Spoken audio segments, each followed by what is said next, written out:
மக்களுக்கு வணக்கம். அதாவது இன்னைக்கான வீடியோவில் நான் உங்களுக்காக எந்த ஒரு ஆலோசனை எடுத்து வந்துருக்கேன்னா, நம்ம ராமநாதபுரம் மாவட்டத்தில் உச்சிப்புலி பக்கத்தில் வந்து சுந்தரமுடியாம கிராமத்தில் அமைந்திருக்கிற வந்து தில்லாச்சி கோயிலை பற்றி தான் பார்க்க போகிறேன். அந்த தில்லாச்சி கோயில் வந்து தில்லை நாச்சியம் குடியிருப்பில் தான் அமைந்திருக்கு. அதாவது நம்ம எல்லாருக்குமே வந்து குசி பீச் வந்து எனக்கு நான் தெரியும். பெரும்பாலுமே இந்த அரிமான் கடற்கரையும் தெரியும். இந்த அரிமான் கடற்கரைக்கு இந்த மெயினில் ஈசிஆர் தாண்டுற பாதையிலேருந்து நம்ம கொஞ்சம் அடுத்த ஸ்டாப்பு போனோம்னா அதுதான் வந்து தில்லைச்சியம் கோயில் பஸ் ஸ்டாப்பு. உள்ள ஒன்றும் கோயில் ஆர்ச்செல்லாம் இருக்கு. அந்த கோயிலோட வீடியோ எல்லாம் இருக்கு. அது பின்னாடி வரும் பாருங்க. இந்த கோயிலோட வரலாறுன்னு சொல்லி அந்த பூசாரிட்ட கேட்டப்ப நான் என்ன சொன்னாங்கன்னா, நம்ம வந்து விக்ரமாதித்தன் கதையெல்லாம் நம்ம வந்து கேள்விப்பட்டிருப்போம். அந்த விக்ரமாதித்தன் கதையில வந்து நம்ம சித்திரம் டிவி தான் நினைக்கிறேன். கலைஞர் டிவில வந்து இன்னொரு பகுதி சித்திரம் டிவி அதுல வந்து போடுவாங்க. அதாவது வந்து வேதாளம் வந்து போய் முருங்கை மரத்துல போய் உட்காந்து இந்த விக்ரமாதித்தன் போய் அந்த வேதாளத்தை போய் கூட்டிட்டு வரும். அப்படி அந்த இதெல்லாம் பார்த்துருக்கோம். கதையெல்லாம் படிச்சிருக்கோம். அதை வந்து சித்திரமாவும் நம்ம பார்த்துருக்கோம். அதுதான் அதாவது தில்லை நாச்சியம்மன் வந்து சுயம்புவாவே வந்து விக்ரமாதித்தன் காலத்திலே வந்து உருவானா வேதாளங்களை வந்து அடக்கி வைக்கக்கூடிய சக்தி பெற்ற அம்மனாக வந்து தில்லைச்சியம்மன் வந்து விளங்கியிருக்கு. அப்படி இருக்க பட்சத்துல இந்த சின்ன பூசாரிங்கிறவர் தான் அந்த கோயிலை வந்து முன்னொரு காலத்துல பூஜை வச்சுட்டு வந்திருக்காங்க. அப்படி கேட்கல இப்போ முன்னாடி எல்லாமே பிரிட்டிஷ் ராஜ்யம் தானே. ஒரு 300 வருஷத்துக்கு முன்னாடி எல்லாமே பிரிட்டிஷ் ராஜ்யம் தானே. அப்படி இருக்கு இந்த கோயிலுக்கு வந்து பிரிட்டிஷார் வரும்போது இந்த கோயில் எல்லாமே வந்து தென்னந்தோப்பு பனந்தோப்பு சுற்றி தான் வந்து இந்த கோயிலே வந்து இருக்கும். அது சென்டர்ல தான் இருக்கும். தனியாக பொட்டநாட்டில் இருக்காது. அந்த கோயிலை சுற்றியே வந்து தென்னந்தோப்பு பனந்தோப்பு தான் இருக்கும். அப்படி அந்த கோயிலில் வந்து வெள்ளைக்காரர்கள் பிரிட்டிஷ் வந்து அந்த கோயிலுக்கு வரும்போது அந்த சின்ன பூசாரிங்கிறவர் வந்து அம்பாள் அனுக்கிரகம் பெற்றவர். அங்கே உள்ள சாமியாடி குடி சொல்றவர், அருள்வாக்கு சொல்றவர்.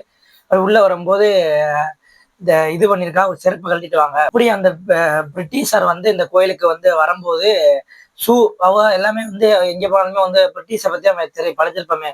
ரொம்ப இதா இருக்கிறவங்க ரொம்ப எல்லாமே அந்த இதெல்லாம் பார்ப்பாங்க. இதுல கோயிலுக்கு வந்து திமிரு பிடிச்சா தானே. அப்படி இருக்கும்போது உள்ள போயிருக்கா இப்ப இருக்க பிரிட்டிஷ் முன்னாடி இந்த பிரிட்டிஷ்லாம் வந்து ரொம்ப திமிரு பிடிச்சி நம்மளை அடிமையா வச்சிருந்தவங்க தானே. அப்படியே உள்ள போகும்போது ஷூ போட்டுட்டு வரும்போது அந்த சின்ன பூசாரிங்கிற வந்து சொல்லியிருக்காரு, கழட்டிட்டு வாங்க, செருப்பு போட்டு வராது, அதை கழட்டிட்டு வாங்க அப்படின்னு சொல்லியிருக்காரு. அப்படி இருக்கும்போது வந்து அந்த உள்ள இருக்கிற இளநியெல்லாம் வந்து வெட்டி சாப்பிட்டுட்டு படை வீரர்கள் எல்லாமே சாப்பிட்டுட்டு போறதுக்காக வந்திருக்காங்க. இருக்கும்போது இந்த பூசாரிகள் வந்து நீங்க ஷூவை வெளியில கழட்டி வச்சுட்டு செருப்பை வெளியில கழட்டி வச்சுட்டு நீங்க உள்ள வாங்க, அதை வந்து அதுக்கப்புறம் சாப்பிடுங்க அப்படின்னு சொல்லியிருக்காங்க. அப்படி இருக்கும்போது வந்து ஷூவை போட்டு வரலன்னா என்ன அம்மனுக்கு என்ன கொம்பா முளைச்சிருக்கு அப்படின்னு சொல்லும்போது, ஆமா என் அம்மனுக்கு கொம்புதாயா முளைச்சிருக்கு அப்படின்னு சொல்லிட்டா அந்த பூசாரி என்ன வந்து சொல்லிட்டாரா. சொல்லிட்டு பிரிட்டிஷார்லாம் வந்து தென்னை மரத்தை பார்த்து இளநீ இளநீ எடுக்க போயிட்டு இருக்கும்போது பூசாரி வந்து அந்த அம்மனை போய் சுயம்புவாய் உருவான அம்மன் கோயிலுக்கு போனாலும் அந்த போட்டோலாம் இணைச்சு விடுறேன் பாருங்க. சின்னோண்டு சிலை தான் அது. சுயம்பு சிலை வெள்ளிக்கோசம் தான் இருக்கும். பாவாடைகள் சேலை இதெல்லாம் வந்து கட்ட முடியாது, திருவாச்சியில தான் போடுவாங்க. அப்படி இருக்கும்போது அந்த கோயில போய் அந்த அம்மன்ட்ட போய் கட்டி பிடிச்சி மண்டாடி இருக்காரு. அம்மா நான் சொல்லிட்டேன் கும்பதாமலைன்னு சொல்லிட்டேன், நீ தான் இருக்கேன் நீ தான் காட்டணும் அப்படின்னு சொல்லிட்டு இது பண்ணிட்டா. பிடிச்ச எல்லாம் போய் இளநீ அப்படின்னு சொன்னா ஒவ்வொரு இளநீ கொம்பு முளைச்சிச்சா தண்ணி உள்ள இருக்காது.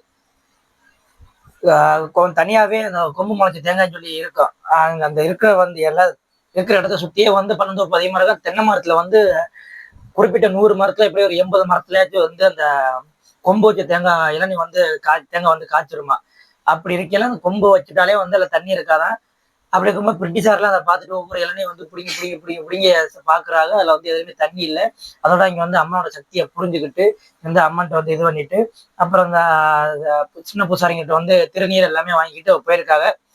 அப்படி உருவான கோயில் தான் இந்த கோயில். இந்த கோயில் விக்ரமாதித்தன் காலத்திலே வந்து உருவான கோயில். இந்த கோயிலோட முழு காணொலி வந்து அது பின்னாடி வந்துகிட்டே இருக்கும். அதை பாருங்க. மறக்காம சேனலை சப்ஸ்கிரைப் பண்ணிருங்க. ரொம்ப நாள் கழிச்சு வீடியோ வருது. ஒரு சில பல வேலைகள் ஒரே அலைச்சல் ஆரம்பிச்சு கிட்டத்தட்ட ஒரு வாரமா வீடியோ வந்து போன ஞாயிற்றுக்கிழமை எடுத்துட்டேன். இப்போ வந்து நான் இந்த கோயிலை பத்தி கதையில் தெரிஞ்சுக்கணும்ல, அந்த கதையில் தெரிஞ்சுக்கிறதே இவ்வளவு நாள் எடுத்துக்கிட்டது. ஓகே, இந்த கோயிலான வரலாறுங்கிறது இதுதான். அந்த காணொலி வந்து பின்னாடி வரும் பாருங்க. நம்ம சேனலை வந்து மறக்காம சப்ஸ்கிரைப் பண்ணிருங்க. நன்றி, வணக்கம்.